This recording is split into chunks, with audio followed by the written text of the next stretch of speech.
Morning, y'all. It's Monday, and remember how I told y'all I wasn't a morning person? Definitely not a morning person on Monday because I have to get up at 5:30 because I have duty at school starting at 7, which is fine.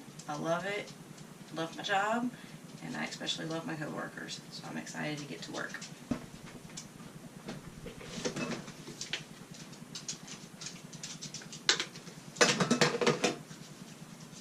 One funny thing is that Derek is a morning person, and he could just hop out of bed and get going.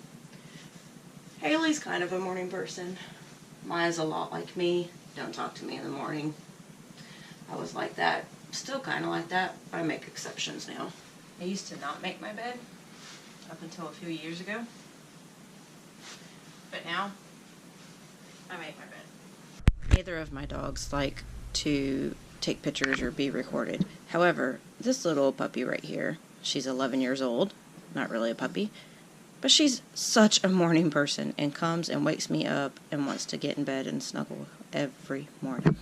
A good thing about having to leave the house at 6:50 is there was no one else on the road coming to my route, so made that easy and got here quickly. Looking outside, it's usually a little bit brighter, and it's very cloudy and dark, so we must be getting some kind of storm or something. We had a great weekend. I hope you did too. If not, have a great week. One of my new favorite features at our school. I try to drink one of these every class. I think we have 7 classes a day. And this is a 20-ounce cup. One of my favorite things to do when I get home is to come and get on the heating pad. Yes. So I wanted to take some time to get real with you guys. Yesterday we went to our parent softball meeting. It's that time of year. And I have to tell you that up until yesterday, I was already anxious looking at the schedules, seeing the games, thinking about 2 daughters on 2 different teams. Just kind of gave me some anxiety. But yesterday, seeing all my friends, seeing all the girls, the players, the coaches, got me really pumped up and excited, and I'm ready for the season now.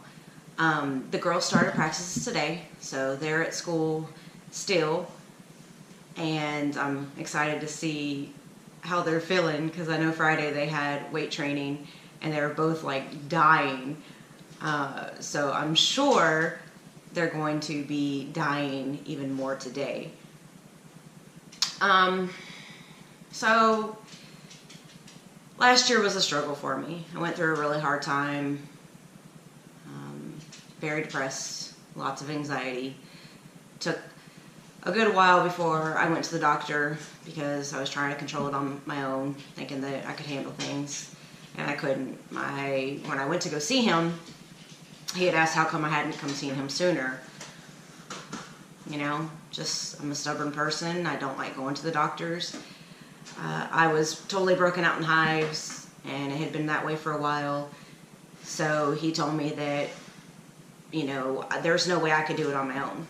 That my body was telling me that it's on the inside and it needs to be dealt with. That was, I believe, in March or April. Why am I telling you this? I'm telling you this because I feel like it needs to be spoken about. I wouldn't have gone to the doctor at that moment in time had I not ran into a friend that was telling me she was going through a hard time and that she had just been to the doctor. So it kind of clicked that I needed to go to the doctor as well. And so that next day, while at work, I called and I made an appointment. My doctor saw me that day, and I was just crying in his office. And he was so supportive and, you know, just really understood. And since then, he has been working with me to get everything under control. I've had to change medications here and there, and I'm still a work in progress. I every couple of months I do have what I call a breakdown, and will break out in hives. But other than that, my hives are under control. This morning when I was going to work, there was a verse on one of the Christian stations that I was listening to, and it really spoke to me this morning. Psalm 141 verse 3 said, "A guard over my mouth, Lord, keep watch over the door of my lips." When she talked about it on the radio, she talked about it not only being cautious of what we say, like what comes out of our mouth, but also sharing, like sharing depression and sharing anxiety, that kind of thing. And when she said that, I felt like I needed to share what I've been wanting to share.